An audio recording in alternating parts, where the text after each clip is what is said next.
Ümumiyyətlə qiymətlərin bahalaşmasının ən ciddi səbəbi məhsullar üzərində monopoliyanın olmasıdır. Monopoliya mövcuddur. Biz indi daha çox bu məsələlərlə əlaqədar xüsusilə məsələn çarəsiz insanlar var ki, mütləq dərman almaq zorundadılar.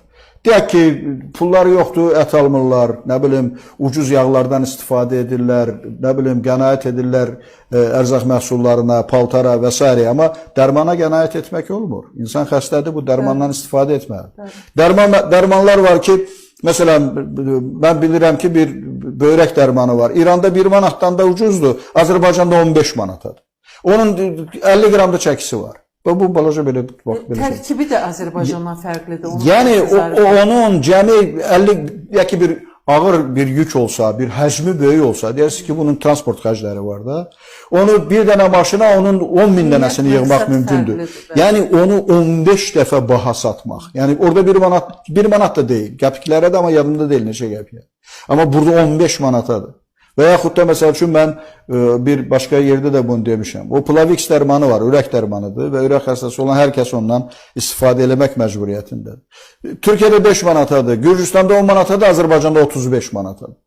Necə bu Gürcüstanda olduğundan, Türkiyədə olduğundan, niyə bu 7 dəfə baha olmalıdır?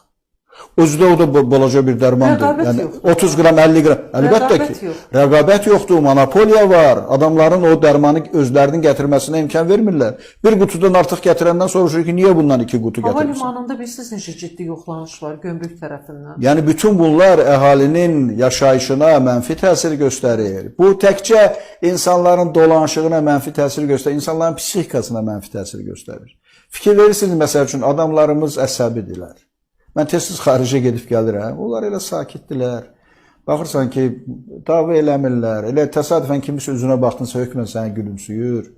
Burada təsadüfən kimisə üzünə baxsan, sual verəcək ki, nəyə baxırsan? Müharibə elə. Yəni belə insanların hamısı əsəbidir, gərgindir. Elə yolda məsələn avtomobillə gedirsən, o buradan siqnal verir, bu buradan deyir, mənə yol verir, bu onun üstünə qışqırır, o onun üstünə qışqırır.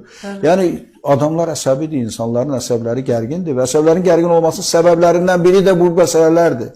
İnsanlar hər gün haqsızlıq görür, insanların təhlükəsizliyinə təminat yoxdur, insanlar dolanışıq üçün çətinlik çəkir, əziyyət çəkir. Elə əvvəl də dediyim kimi fikirləşir ki, onun daim beyni o istiqamətdə işləyir ki, bu pensiyanı ayın axırına kimi nə cür çatdıracaq, bu dərmanları nə cür olacaq. Tutaq ki, məsəl üçün birinin uşağı təhsil alır, rayonda yaşayır, övladı Bakıda oxuyur, xəbər göndərir ki, mənə 30 manat göndər, fikirləşir ki, 30 manat haradan göndərəcəm. Yəni insanların beyni bu istiqamətdə işləyir, daim.